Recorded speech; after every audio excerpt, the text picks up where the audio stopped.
Welcome to the Collaborative Resource Hub by Wellness Provisions. I'm Amy McBride, owner of Wellness Provisions, the most badass wellness business. You're tuning in to the Delay Dying Blog podcast edition because who wants to read when you can have someone read to you? Unless you like using your eyeballs, then catch every single essay over on the website. Just select ones, make it to the podcast.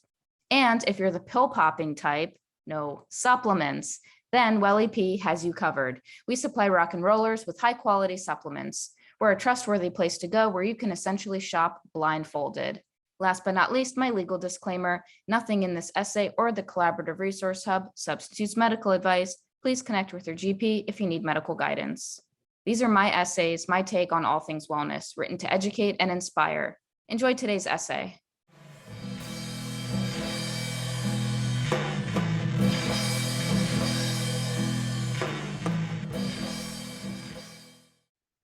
Relationship advice.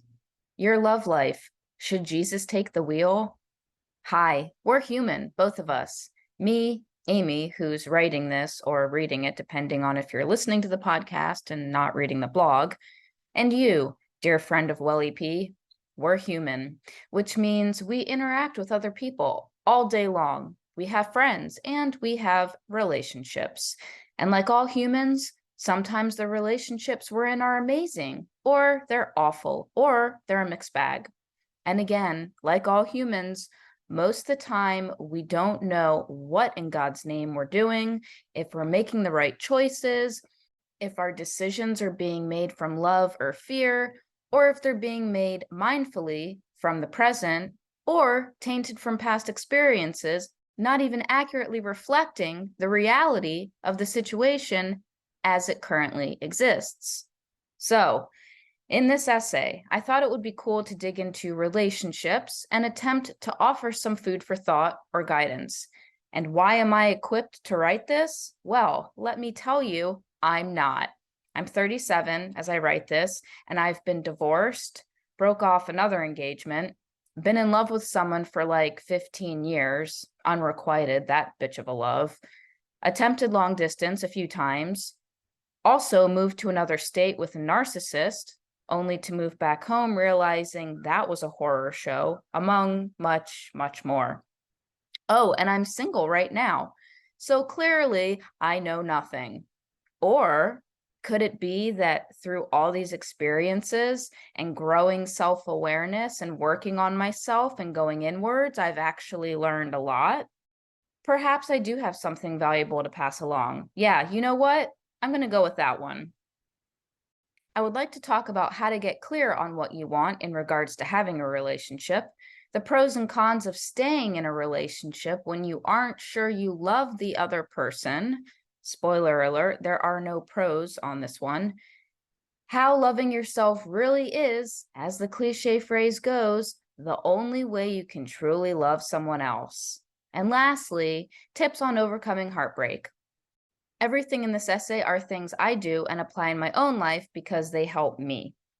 So let's feel some warmth in our hearts, maybe smash some hearts, could be your own, and get this party started. Getting clear on what you want. So this is an exciting place to be, whether you're single or in a relationship.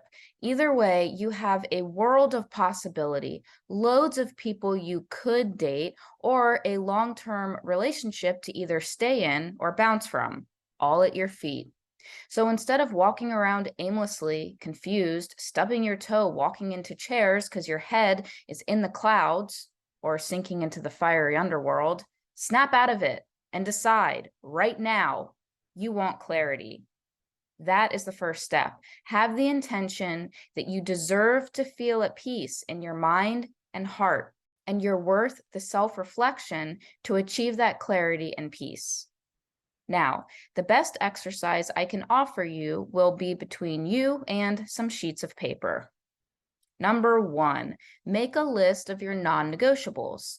What must your ideal partner have, be, or do? Surface stuff is okay, like must dress like a gutter punk or must love soccer. But what I really want you to hone in on are core values or qualities that could be big disruptors. For example, must be sober, or must be honest and a strong communicator. Number 2, now make a list of qualities, core values, and perhaps hobbies that are important for your ideal partner to embody. For example, independent, having integrity, open-minded, compassionate, sense of humor, eats healthy. And as you go through relationships, and they come and go, refine your list based on your lived experiences. You'll start to see what truly stands out and may become a non-negotiable, and what you're able to compromise on. And perhaps a hobby or interest you thought was incredibly important, you now see pales in comparison to the gravity a certain core value holds. Number 3, if you're in a relationship or considering dating someone, look at your list objectively, keyword objectively, and compare it to the individual. Are a lot of boxes getting checked? Or is there a level of hotness and how much you're physically attracted to them overshadowing the fact that they virtually check none of the boxes on your list? And now the next part is the most important. When you notice this, don't ignore it. Be strong and take the necessary action that honors yourself, your worth, your boundaries, and your time. So basically, if they're not checking off enough important boxes, begin to come to terms with walking away. So this list is only going to be a useful tool if you live by it. If you ignore it or keep letting people slide, you're missing the point. This is your blueprint, your master plan. And again, it can be really eye-opening as to what you can compromise on and what you cannot. To stay or not to stay? Honestly, that's not even a question. Don't stay. Here's why. If any ounce of you is doubting the relationship, then guess what? You're catching your intuition giving you direction, but then letting your stupid ego brain try to confuse you by making you think you need to stay. So listen to your intuition and jump ship. Oh, but I don't want to hurt my partner, you tell me as your eyes well up with tears. It's better if I stay, you say. Holy Mother of God, did you even just hear yourself? Also, quick side note, speaking from experience, if you and your partner decide to do couples counseling, okay, fine, try it. But I think that's the beginning of the end. Yes, there is always a small percentage of success stories there, but more often than not, if you're at the point in your relationship where you essentially need a mediator, then you're delaying the inevitable. So do what you need to do, but whatever you had likely isn't coming back. So either bounce because you're no longer walking the same path anymore together, or decide to embark on relationship 2.0, where you look at each other with fresh eyes. But like I said, good luck with that. Anyway, back to what I was saying before. If you don't love someone and ultimately don't want a future with them, why are you going to stay? That is the most cruel thing you can do to your partner. You're wasting their time. You're stopping them from moving forward with their life and finding someone who wants to love them to the moon and back. You're hurting them 10 times harder by staying when you should be leaving.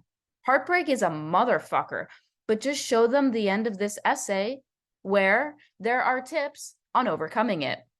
Because in the end, you can burn your hand on the stove right now or burn the whole fucking house down if you wait. And you, do I even need to tell you why you should end it sooner rather than later? Okay, clearly I do. Because you also deserve to be happy. You deserve to find the person who will love you how you want to be loved too. And you have to trust the whole when one door closes, another opens. And furthermore, grow a pair and be strong on your own. If you're single for a while, let that empower you, not weaken you. Let that be fuel to drive you inwards to deepen your connection with yourself. And while I'm on this rant, let's jump to the next section now. Going inwards and loving yourself first. There is truth to that quote about loving yourself before you can fully love someone else. If you don't love yourself, truly accept your own flaws, your own struggles, your own past, even your own strengths and qualities that make you worth loving, how do you fully and deeply appreciate and value those in another? Let me explain it this way. If you don't accept your anger issues, if you don't understand your relationship with yourself that causes your intense anger, then one, you're going to be unable to manage your anger and end up lashing out at your partner. And two, you'll have less patience for their own feelings of frustration or anger. Another, as they say, what we don't like in someone else is within us, usually. So you have to get yourself square first. You have to be aware of yourself and be willing to do the work to understand and heal your own mind and body in order to be level and loving with your partner. When you learn to have acceptance around your own flaws and struggles, it unearths this well of endless love that runs through you and also extends outwards to others. But if you stay closed off and unable to see your flaws or have no intention to grow and heal, then you're this block of concrete just sitting there weighing everyone down. There is no forward growth or deepening of love when you're inflexible and fixed. But to be fluid and understanding of your past and how that relates to your present experiences will only lend itself to a strengthening of one's character and deepening of one's love. Overcoming heartbreak. Oof. All right. Now, let's say you just smashed someone's heart into tiny little pieces, or you just had your own heart smashed at the hand of another, or the shrapnel from your ex's heart boomeranged back and cut up yours, i.e., you broke up with them, but it also hurt you too. Also known to happen, leading to your own bruised and broken heart. However you got there doesn't matter. Point is, you got a broken heart and it sucks. It hurts. You feel empty, void of feeling, like a complete post-apocalyptic wasteland. Now what? You can sit in it. You can cry.